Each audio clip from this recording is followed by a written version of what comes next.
John Patrick Daly was born April 28, 1966, in Carmichael, California, and raised in Dardanelle, Arkansas. Nicknamed Long John for his towering 6 feet 2 inches frame, even as a child, he grew up the son of a school superintendent and a firm believer in perseverance. Daly was not a golf prodigy. Instead, he discovered the sport at 12 and learned by hits and misses, eventually developing a fearsome reputation for long drives and fearless shot-making. He won an NCAA championship at the University of Arkansas Fort Smith, nearly quitting school for financial reasons before earning a Division I scholarship at the University of Arkansas. In 1991, as a PGA Tour rookie and sudden qualifier, Daly stunned the sport by winning the PGA Championship. He entered as the 9th alternate but drove the ball farther than anyone else and beat legends in a major. His signature open-collared shirts and aggressive shot selection made him both relatable and controversial, a natural anti-hero in a sport steeped in tradition. That same year, he also won the Players' Championship, and soon endorsements poured in. Between his wins and sponsorships, Daly amassed more than $12 million in tournament earnings, plus lucrative deals from Loudmouth Golf, Rock Bottom Golf, and others. Yet despite that wealth, he earned a reputation for losing it just as fast. He openly admitted to gambling away between $50 to $57 million over the years, mostly in Las Vegas on blackjack and slots. One infamous night in 2005 saw him lose $1.65 million in 5 hours at the blackjack table. Those losses, coupled with 4 marriages and costly divorces, drained his fortune and eroded his net worth. By mid-2025, Daly's net worth had shrunk to approximately $2 million. Despite the headline shock of his financial collapse, Daly remained fiercely unapologetic and honest, reflective of his career-long, what you see is what you get persona. He invested modestly in ventures like his own clothing line, side media gigs, and his signature cocktail with Good Boy vodka, but his expenses and health threats kept him in survival mode. He dealt with serious health challenges too. Diagnosed with bladder cancer in 2020, Daly underwent surgeries and treatments. He later required knee replacements and hand surgery, his 16th procedure in 4 years by early 2025.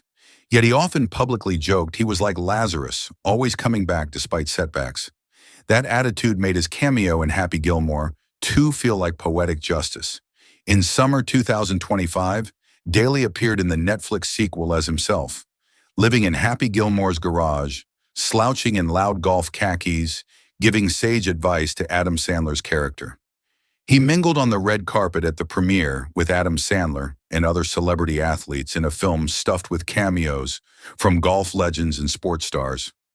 For Daly, the role was part mentor, part comic foil, a reminder he could still surprise audiences outside golf. Off course, Daly's personal life was as tumultuous as his financial one.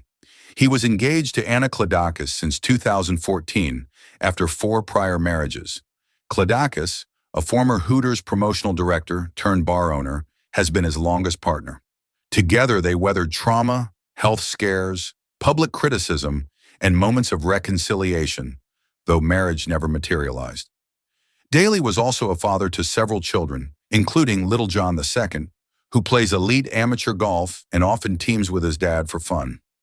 Through it all, he remained active on the PGA Tour Champion circuit. Even as his body wore down, he kept competing with broken hands, pain, and awkward swings, but with allies like Tony Finau and Bryson DeChambeau among his peers in the Legends wing. His return to Happy Gilmore, too, made him a viral sensation again. In the film, he is affectionately referred to as Uncle John Daly, a washed-up legend who still knows how to drive a ball. He shows up early in the film, feels out of place, but eventually plays a pivotal role in Happy's emotional resurgence. Daly's presence, rumored to live in the garage for filming, made use of his real vulnerabilities and charisma in perfect comedic form. For fans of golf nostalgia, there was unique resonance.